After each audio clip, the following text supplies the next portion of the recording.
তোমরা যখন বাচ্চাদেরকে নতুন প্লাস অঙ্ক শেখাবে, ঠিক আছে, তখন এইভাবে শুরু করবে। প্রথমত মানে নাম্বারের সাথে 0 যোগ করবে, ঠিক আছে।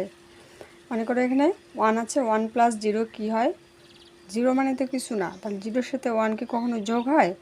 হবে না, তাহলে এখানে 1ই থাকবে, ঠিক আছে। এখানে তাহলে 1ই হবে। তারপরে মনে করো যে এখানে দেখো 2 আছে, 2 + 0, তাহলে কি হবে? এখানে 0-এর সাথে 2 কি কখনো যোগ হয়, অ্যাড হয়? 0 মানে তো কিছুই নেই, তাহলে কার সাথে অ্যাড হবে? তার মানে এখানে 2ই হবে, এখানে 2ই হবে। তারপরে 3 + 0, 3-এর সাথে 0 কি কখনো অ্যাড হয়, কখনো প্লাস হবে কি? 0 মানেই তো কিছুই নেই, তাহলে কার সাথে যোগ হবে? এখানে কে বাড়বে? 3-এর সাথে কেউ বাড়বে কি? বাড়লো কি কেউ? 1 2 3 4 কেউ বাড়লো? কেউ বাড়লো না, তাহলে এখানে 3 হবে।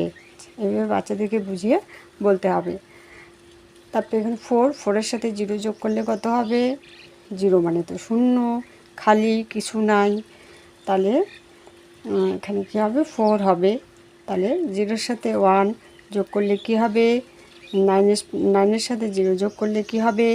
এইভাবে তোমরা বাচ্চাদেরকে বুঝিয়ে দেবে। এই যে 0-এর সাথে 8 যোগ করলে কত হবে? 0 + 6 কত হবে? 0 + 5 কত হবে? 0 + 9 কত হবে? এইভাবে বাচ্চারা প্লাস অঙ্ক প্রথমত শিখবে। এইভাবে বাচ্চারা প্লাস অঙ্ক শিখবে, ঠিক আছে। প্রথমে এগুলো করাবেন বাচ্চাদেরকে। 6 + 0 = কী হবে তাহলে? 6 + 0 এখানে 6ই হবে।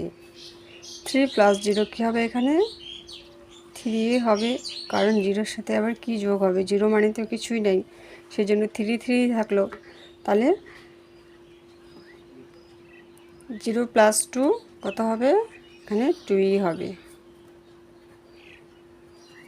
0 + 2 এখানে 2ই হবে।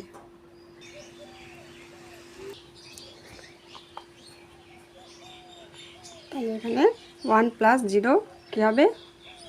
1 + 0 এখানে 1ই হবে। 3 + 0 কী হবে? এখানে 3 হবে। 2 + 0 কী হবে? এখানে 2 হবে। এইভাবে বাচ্চারা প্র্যাকটিস করবে, ঠিক আছে। তখন তারা বুঝে যাবে শূন্যর সাথে যোগ করলে কিছু হয় না, যেটা সংখ্যা থাকে সেটাই হয়, ঠিক আছে।